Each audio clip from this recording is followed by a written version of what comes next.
बहुत स्वागत आपका। आप देख रहे हैं कहानी कुर्सी की व्यूअर्स, सारे मेहमान हमारे साथ हैं और अब हम बात करने वाले हैं आपके सामने दिल्ली के इलेक्शन में समाजवादी पार्टी की एंट्री की, मुस्लिम वोट की, सिख वोट की, किसको जरूरत है सबसे ज्यादा इसकी। तो सबसे पहले मैं आपको बता दूं कि आज अखिलेश यादव आम आदमी पार्टी के लिए प्रचार करेंगे। केजरीवाल जी के साथ मिलकर वो एक रोड शो रिठाला के अंदर निकालने वाले हैं और उन्होंने अपनी एक पूरी टीम लगाई है दिल्ली में। उन्होंने अपने एक प्रवक्ता को जिम्मेदारी दी है कि आप अपने साथियों को लेकर के जाइए और दिल्ली में कैंप कीजिए और यहां अरविंद केजरीवाल की पार्टी के लिए आप प्रचार कीजिए, कैंपेन कीजिए। तो ये बात हुई उनकी। मनीष सिसोदिया चुनाव लड़ रहे हैं जंगपुरा से। उनके लिए बहुत कोई आसान चुनाव नहीं है वहां का। वो पटपड़गंज छोड़ करके गए, वो भी टफ सीट थी। जंगपुरा गए हैं, जंगपुरा भी कोई आसान सीट नहीं है। वहां पर समाजवादी पार्टी के उनके साथी मदद के लिए आ रहे हैं। इकरा हसन जो कैराना की सांसद हैं, वो वहां पर आज उनके लिए वोट मांगेगी। इकरा हसन का मतलब साफ साफ समझ लीजिए, सीधी अपील मुस्लिम वोट से कि मुसलमान वोट डिवाइड ना हो, कांग्रेस और ओबीसी की तरफ ना देखे। उस सीट पर तो नहीं कह रहे ओबीसी, मतलब डिवाइड नहीं होना चाहिए, कांग्रेस को कम से कम वोट जाए और आम आदमी पार्टी को ज्यादा से ज्यादा वोट मिले। कांग्रेस पार्टी की भी यही कोशिश है। कांग्रेस भी दिल्ली की 70 में से जिन सीटों पर बहुत ज्यादा इस वक्त फोकस कर रही है, जहां राहुल गांधी की भी कुछ रैलियां हुई हैं, वो वही सीट हैं जहां पर माइनॉरिटी वोट अच्छा खासा है। तो वहां पर इमरान प्रतापगढ़ी जो मुस्लिम चेहरा है कांग्रेस का, उनको उतारा गया था। वो तो खुलकर कह रहे हैं कि मैं ये माइनॉरिटीज से और खासतौर पर मुसलमानों से और सिखों से अपील कर रहा हूं कि आपका वोट इन्हीं को मिलना चाहिए, ये उम्मीदवार हैं हमारे कांग्रेस पार्टी के, वोट बिल्कुल आपका बटे ना। तो ये जो माइनॉरिटी वोट की लड़ाई इस वक्त दिल्ली में चल रही है, इसमें आम आदमी पार्टी और कांग्रेस के बीच में जबरदस्त खींचतान है और यही असल इम्तिहान है कांग्रेस का। अगर वो ये वोट खींचने में कामयाब हो गई तो केजरीवाल को नुकसान होगा, इसमें कोई शक नहीं है। लेकिन क्या अरविंद केजरीवाल ये नुकसान होने से बचा सकते हैं? अच्छा, अरविंद केजरीवाल और राहुल गांधी के बीच में भी खूब चल रही है, आपने देखा होगा ट्विटर पर। राहुल गांधी ने बयान दिया, मैं सुनाता हूं आपको। उन्होंने कहा अरविंद केजरीवाल मोदी से डरते हैं। क्या जवाब दिया इसका अरविंद केजरीवाल ने? उन्होंने लिखा कि लोग पूछ रहे हैं राहुल गांधी जी आप राजमहल पर चुप क्यों हैं, मतलब मोदी जी के मकान को लेकर आप राजमहल पर चुप क्यों हैं? राहुल जी ने दिल्ली में पूरा बीजेपी वालों वाला भाषण दोहरा दिया। जनता को बता दो कि बीजेपी और कांग्रेस में समझौता हुआ है। दूसरा पोस्ट करते हैं वो, मोदी जी ने तो शराब घोटाले जैसे फर्जी केस बनाकर भी हम लोगों को जेल में डाल दिया। आप और आपका परिवार, मतलब गांधी परिवार, आप और आपका परिवार नेशनल हेराल्ड जैसे ओपन एंड शट केस में अभी तक गिरफ्तार क्यों नहीं हुए? रॉबर्ट वाड्रा को बीजेपी से क्लीन चिट कैसे मिल गई? डर और बहादुरी पर ज्ञान न दीजिए तो अच्छा है, देश जानता है कौन कायर है कौन बहादुर है। तो राहुल गांधी और केजरीवाल अब खुलकर भिड़े हुए हैं एक दूसरे के साथ। यहां बता देता हूं, चर्चा बाद में करूंगा। ये सब कुछ भी आप देख रहे हैं ना, कभी कभी लगता है ऐसी नूरा कुश्ती होती है पार्टी और नेताओं के बीच में। चंडीगढ़ में मेयर का इलेक्शन हुआ है आज, वहां कांग्रेस पार्टी और आम आदमी पार्टी के पार्षद एक साथ हैं, गठबंधन में एक साथ वोट डाला है और यहां राहुल गांधी और अरविंद केजरीवाल एक दूसरे को चोर चोर चोर कहते घूम रहे हैं। तो राहुल गांधी की बात सुना दीजिए जरा। और इमरान प्रतापगढ़ी जो दिल्ली के कृष्णा नगर में वोट मांग रहे थे, कैसे खुलकर उन्होंने मुस्लिम और सिख वोट की अपील की, वो भी देख लीजिए। मैं अपने अकलियत के साथियों से कहना चाहता हूं, और उसमें सरदार भाई भी हैं, मुस्लिम समाज के भी लोग हैं। मैं दोनों साथियों से कहना चाहता हूं और खास तौर से अपने सरदार भाइयों से कहना चाहता हूं कि याद करिए 2013 और 14 का वो दिन जब इस देश के सबसे शानदार प्रधानमंत्री डॉक्टर मनमोहन सिंह साहब के बारे में यही अरविंद केजरीवाल, यही आम आदमी पार्टी के लोग क्या क्या कहा करते थे। आज डॉक्टर मनमोहन सिंह साहब जब इस दुनिया से चले गए, तब उनकी अहमियत का एहसास पूरे देश को हुआ। तब पता चला कि वो सरदार कितना असरदार था।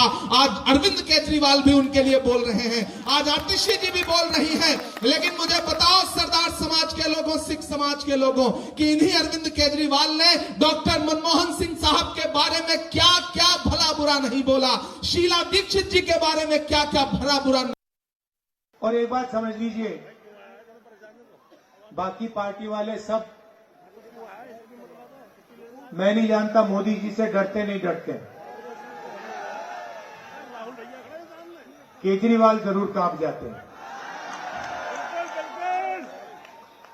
और वो आए थे, उन्होंने कहा था कि नई तरीके की राजनीति करूंगा, साफ सुथरी राजनीति। और सबसे बड़ा लिकर स्कैम, सबसे बड़ा भ्रष्टाचार दिल्ली में केजरीवाल जी और उनकी पार्टी ने किया है। साफ राजनीति, दिल्ली में सांस नहीं ली जाती है, पोल्यूशन बढ़ता जा रहा है, साफ पानी नहीं मिलता है, रोजगार नहीं मिलता है। अरविंद केजरीवाल और राहुल गांधी एक दूसरे को चोर, भ्रष्टाचारी और डरपोक बता रहे हैं और अखिलेश यादव दिल्ली के चुनाव में केजरीवाल के लिए वोट मांग रहे हैं।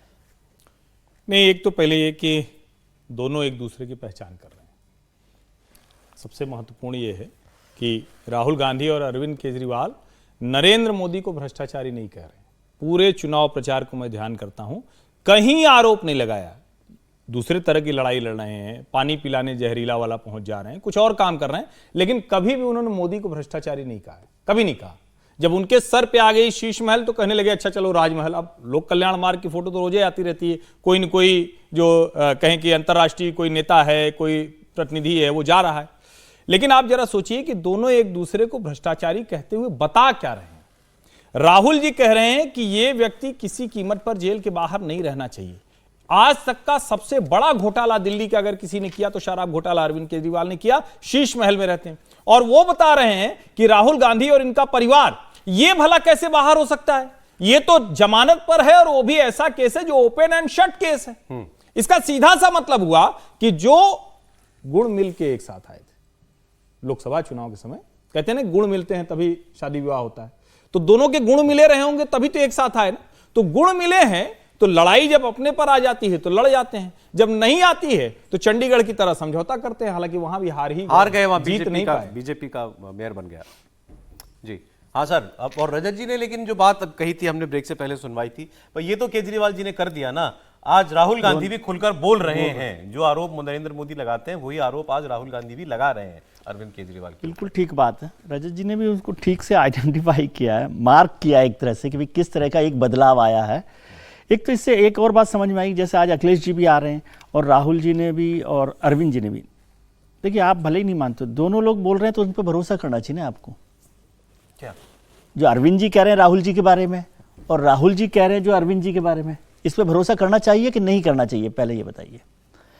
फिर अब अखिलेश जी भी यहाँ आ गए हैं, तो क्या इसको दिल्ली चुनाव को एक तो इंडिया ब्लॉक का औपचारिक तौर पे जो अंतिम संस्कार माना जाना चाहिए? माना ही जाना चाहिए। अब तो ये साफ हो गया ना कि भाई इसमें अब कुछ नहीं और बचा। मैं सर सॉरी, क्योंकि राहुल जी, अखिलेश यादव जो काम कर रहे हैं इस वक्त, जो उन्होंने लोग लगाए हैं, हसन को लगाया है, और कोई जमई साहब हैं उनके, हाँ, वो उनको प्रचार की कमान दी है, सपा करेगी प्रचार इनके लिए। हाँ, तो पूरा उसका मतलब मुस्लिम वोट पर है, ये फोकस्ड मदद करने के लिए आए हैं अपने दोस्त। हाँ, तो वो उससे बिल्कुल ठीक। एक चीज कि अगर उनके पास है तो इनके पास भी इमरान प्रतापगढ़ी हैं, इमरान मसूद हैं, ये तो कर ही रहे, उसी इंटेंसिटी से बात। कांग्रेस को भी मुस्लिम वोट चाहिए, कांग्रेस, लेकिन समाजवादी पार्टी ने अपने मुस्लिम चेहरे ही उतारे। तो वो उसका नुकसान कांग्रेस को ज्यादा होगा ना, ये कहने का मतलब है कि भाई यदि समाजवादी पार्टी ने अपने मुस्लिम चेहरे उतारे तो आम आदमी पार्टी और कांग्रेस के बीच में तो मुस्लिम वोट की लड़ाई है मोटे तौर पर। हाँ। तो वो वोट कांग्रेस से आम आदमी पार्टी के पास आ जाए, इसलिए अखिलेश जी ने ये मदद की है। देखिए लोकसभा जी आप कंप्लीट कर लीजिए। तो मैं कह रहा हूं कि इससे ये बात साफ हो गई है, जो राहुल जी बहुत समय से बचने की भी कोशिश कर रहे थे, वो इस समय कब आए हैं इस पूरे चुनाव में, जब अरविंद केजरीवाल जी ने उन्हें भ्रष्टाचारी बता दिया, मतलब वो उस सीमा को पार कर गए, तब राहुल गांधी यहां उतर के आए हैं। हालांकि दिल्ली कांग्रेस तो लंबे समय से आम आदमी पार्टी के खिलाफ चुनाव लड़ने की तैयारी कर रही थी और दबाव भी बना रही थी, लेकिन राहुल गांधी पहले राहुल गांधी ने कहा कि शराब घोटाला किया इन्होंने, शीश महल में रहते हैं, उसका जवाब दिया अरविंद केजरीवाल ने कि आप तो हाँ, लेकिन वो चुनाव नहीं, ये तो अभी की बात है। उससे पहले उन्होंने आम आदमी पार्टी ने राहुल गांधी को भ्रष्टाचारी बता के वो पोस्टर जारी किया। अच्छा हाँ, वो एक पोस्ट में अमित शाह ने सबके बीच में सबने बीच में राहुल गांधी को लगाया गया।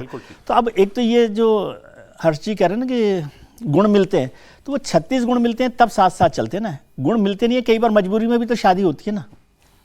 इनके कितने मिल रहे हैं? हाँ, तो वो नहीं मिले होंगे पूरे, इसलिए वो शादी जल्दी टूट गई है। चंडीगढ़ में कैसे मिल जा रहे हैं?